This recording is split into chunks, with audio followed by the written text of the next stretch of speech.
বিসমিল্লাহির রহমানির রহিম। বিরোধিতা একটি খারাপ জিনিস। আমরা সকলেই মনে করি যে বিরোধিতার মধ্যে কোনো কল্যাণ নেই। যে কোনো কাজে বিরোধিতা এবং ভেটু দেওয়াকে আমরা খারাপ চোখে দেখি এবং এটাকে নিন্দার চোখে দেখি। ধর্ম, ইসলাম ধর্ম যেই সময় পৃথিবীতে এসেছে হযরত ঈসা আলাইহিস সালামের পরে, দীর্ঘ 570 বছর পরে যেখানে ইসলাম ধর্ম এসেছিল আরবের বুকে, এই ধর্মটা যখন এসেছে সেই মুহূর্তে 570 বছরের ব্যবধানের কারণে অনেক মারাত্মক ধরনের কিছু সমস্যার সম্মুখীন হয়েছিল পৃথিবীবাসী সম্মুখীন হয়েছিল, দেখতে পেয়েছিল নানা ধরনের নানা সমস্যা। বিভিন্ন মানুষ বিভিন্ন অ্যাঙ্গেল থেকে ধর্মকে ব্যবহার করছিল এবং বিভিন্নভাবে ধর্মের কার্যকলাপগুলোকে, মূলত নিজস্ব কার্যকলাপগুলোকে ধর্মের নামে চালিয়ে দিচ্ছিল।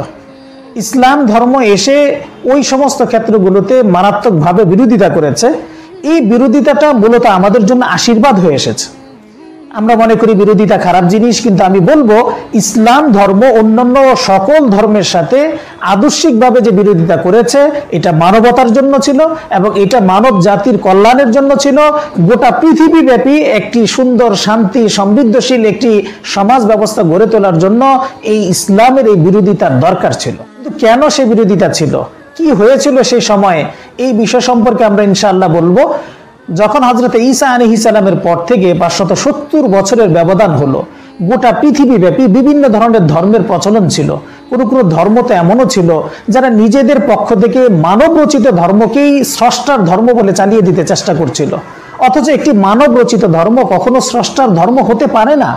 মানব রচিত ধর্মকে স্রষ্টার ধর্ম বলে চালানোর অর্থ হলো মানবকে স্রষ্টার পক্ষ থেকে আসা শান্তি, সুখ, সফলতাকে জলাঞ্জলি দিয়ে, এটাকে মাটি চাপা দিয়ে, এটাকে মিটিয়ে ফেলে মানবের পক্ষ থেকে নিজস্ব জ্ঞান, বুদ্ধি, বিবেচনার আলোকে কিছু ধর্মকে মানুষের সামনে উপস্থাপন করা এবং মানুষকে কষ্টের মধ্যে ফেলে দেওয়া।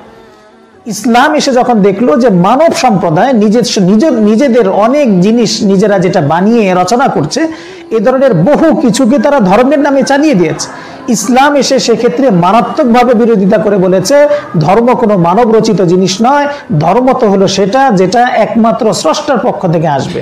এজন্য পৃথিবীতে কোরআনে কারীমকে আমরা দেখি যে কোরআন বিভিন্নভাবে মানবের রচিত যেই সমস্ত ধর্মীয় বিধিবিধানগুলো আছে, এই সমস্ত বিধিবিধানের বিরুদ্ধে সে কঠিন অবস্থান নিয়েছে এবং মানব জাতিকে এই কথা সতর্ক করেছে যে যদি প্রকৃত শান্তি পেতে হয় তাহলে দুনিয়ার মানব রচিত যে সংবিধান আছে, দুনিয়ার মানব রচিত যে সমস্ত আইন আছে, মানব রচিত যে সমস্ত আদর্শ আছে, সমাজ ব্যবস্থা আছে এবং বিশ্বাস এবং আমলের ক্ষেত্রে যে সমস্ত বিষয়গুলো মানব রচনা করবে সেগুলোকে অবশ্যই বাদ দিতে হবে।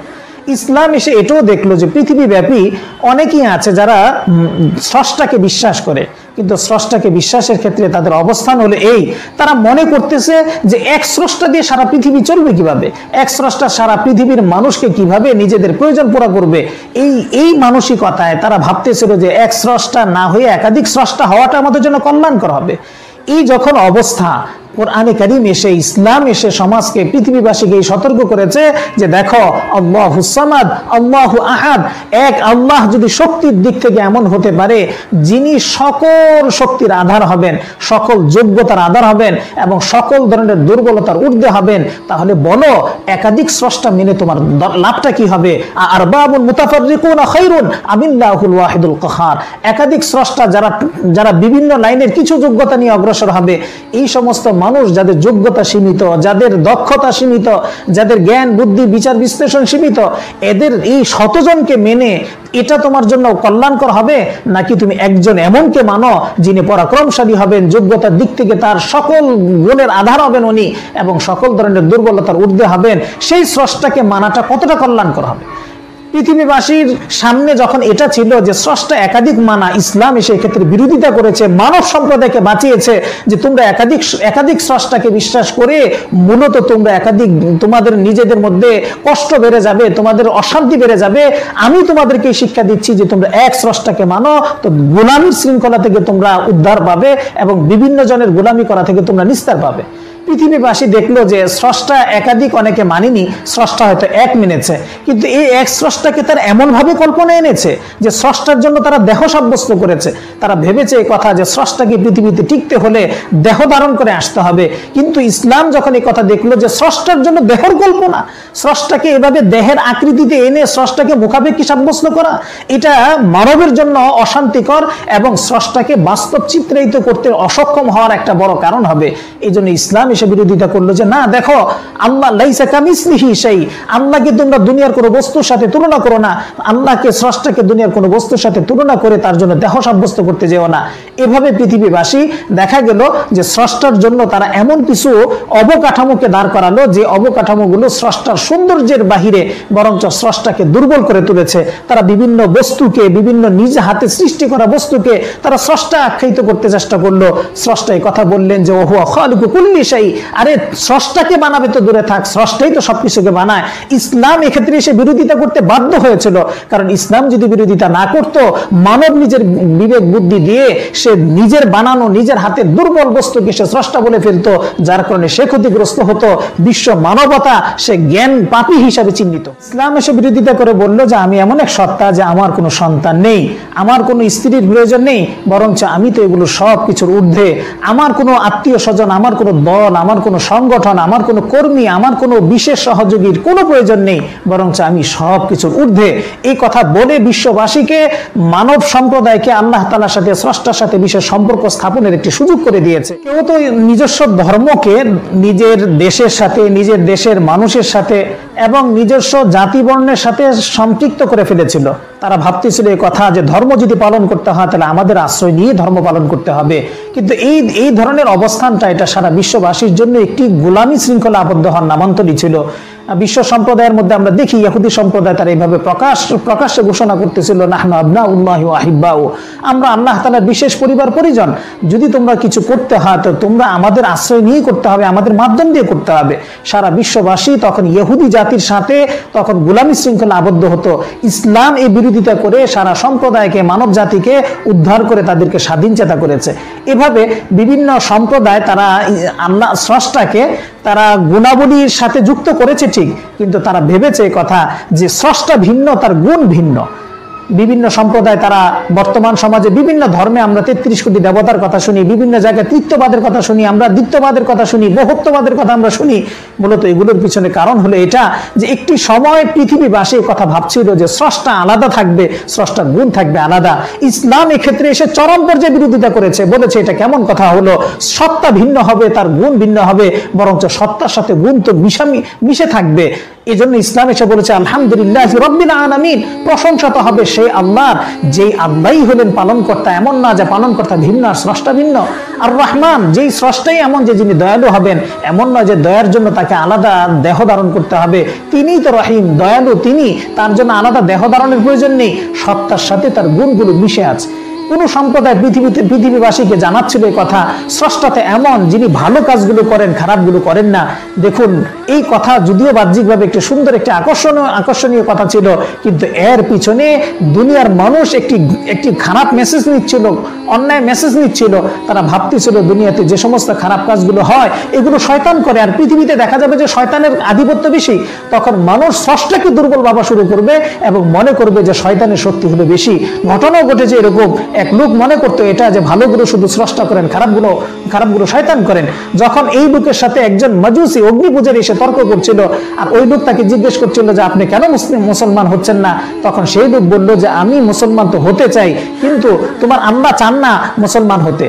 তখন সেই লোক বলল যে না, আল্লাহ তো চাচ্ছেন, শয়তান চাইনি, এজন্য তুমি মুসলমান হওনি। তখন সেই মাজুসি অগ্নি পূজারী বলল যে দেখো তোমার আল্লাহ কত দুর্বল, শয়তানের চাওয়ার সামনে তোমার আল্লাহ জিততে পারে না, তো সেই আল্লাহকে আমার মানার প্রয়োজন নেই, আমি শয়তানের চাওয়াকে মানবো এবং শয়তানকে আমি গ্রহণ করব। তো দুনিয়ার মানুষ আবেগে অনেক কথা বলে ফেলেছে, কিন্তু ইসলাম এসে কঠিন বিরোধিতা করে বলেছে যে না, সবকিছু স্রষ্টা তো তিনি, সবকিছু তিনি অবশ্যই করবেন, তবে বান্দার সামনে এই সমস্ত বিষয়ের রাস্তাকে উন্মোচিত করে দিবেন। বান্দা যখন নিজে স্বেচ্ছায় স্বতঃস্ফূর্তভাবে ভালো কাজে অগ্রসর হবে সেটার জন্য উনি পুরস্কার রাখবেন, আর যখন খারাপ কাজে অগ্রসর হবে এটার জন্য তাকে শাস্তি দিবেন। এভাবে দুনিয়ার মানুষ মনে করতেছিল যে স্রষ্টা বেকার বসে আছে, স্রষ্টার কোনো কাজ নেই, স্রষ্টা নিজের দায়িত্বগুলোকে বিভিন্ন মন্ত্রী পরিষদের মতো বন্টন করে দিয়ে বসে আছেন।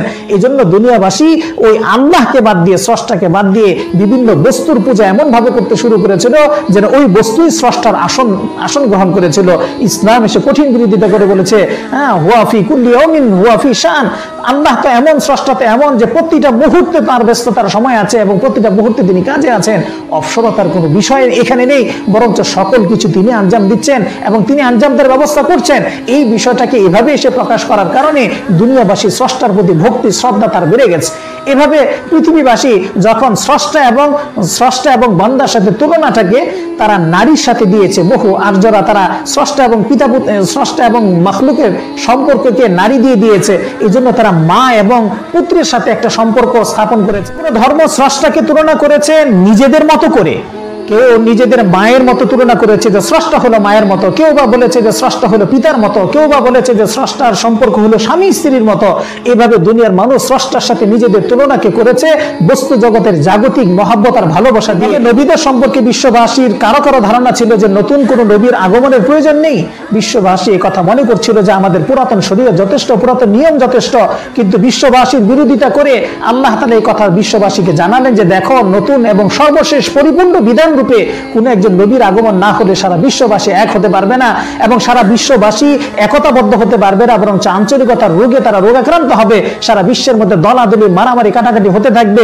বিশ্ববাসীর মানবতার স্বার্থে, কল্যাণের স্বার্থে স্রষ্টা ইসলামকে সারা বিশ্বের জন্য ওপেন করলেন। সারা বিশ্বের সকল জাতি বর্ণ নির্বিশেষে সকলের জন্য ইসলামকে মনোনীত করলেন এবং ঘোষণা দিলেন যে এই নবী আসবেন পরিপূর্ণ জীবন ব্যবস্থা নিয়ে, এই জীবন ব্যবস্থার আলোকে তোমরা জীবনকে সাজাবা।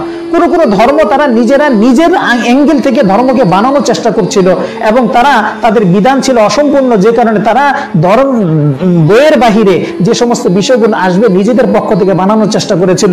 কিন্তু ইসলাম এই কথার বিরুদ্ধে করে বলেছে যে দেখো, স্রষ্টার পক্ষ থেকে এমন একটি নির্বাচিত ধর্মীয় গ্রন্থ তোমাদেরকে দেওয়া হবে যেটার মধ্যে সবকিছু থাকবে, সে আলোকে তোমরা বিষয়গুলোকে সাজিয়ে নিবে এবং সে আলোকে নিজেদের জীবন ব্যবস্থাকে গড়ে তুলবে। তো নবীদের সম্পর্কে বিশ্বাসের এটি একটি দিক। মানুষ একথা মনে করেছিল যে ধর্মটাকে আমরা সর্বশেষ নবীকে বিশ্বাস করব না এবং এই নবীর আগমনটাকে শুধু আরবের জন্য ধরবো এবং এই নবীর আগমনটাকে আমরা নবীর জীবদ্দশা পর্যন্ত সীমাবদ্ধ ধরব। ইসলামের এই বিরোধিতাকে আমরা যদি খারাপ চোখে না দেখে, ইসলামের এই বিরোধিতাকে যদি আক্রমণাত্মক বিরোধিতা না ধরে মানবতার জন্য, মানব সম্প্রদায়ের জন্য, সারা বিশ্ব জাহানের জন্য এবং স্রষ্টার পক্ষ থেকে পাওয়া সঠিক ধর্মটি লাভের একটি মুখ্যম সুযোগ হিসাবে এটাকে যদি আমরা ধরে নিতে পারি, তাহলে এই বিরোধিতা আমাদের জন্য আশীর্বাদ হিসাবে আসবে। আমি আশা করব যে আমার এই ভিডিও যে সমস্ত অমুসলিম ভাইরাও দেখছেন, তারা আশা করি ইনশাআল্লাহ এই বিষয়টাকে বিবেচনায় আনবেন যে ইসলামের বিরোধিতাটা এটা আমাদের জন্য কল্যাণকর ছিল, এটা আমাদের জন্য রহমতস্বরূপ ছিল। ইসলামের এই বিরোধিতা আমাদের জন্য কল্যাণকর হিসাবেই আসছিল। আমরা সেই বিরোধিতাটাকে নেগেটিভ চোখে না দেখে ইসলামের বিরোধিতাকে পজিটিভ ভাবে নিয়ে আমাদের জন্য আশীর্বাদ রূপে গ্রহণ করে ফেলি, তাহলেই সার্থক হবে আমাদের এই ভিডিও। আল্লাহ তাআলা আমাদের সকলকে তৌফিক দান করেন। ওয়া আখিরু দাওয়ানা আনিল হামদুলিল্লাহি রাব্বিল আলামিন।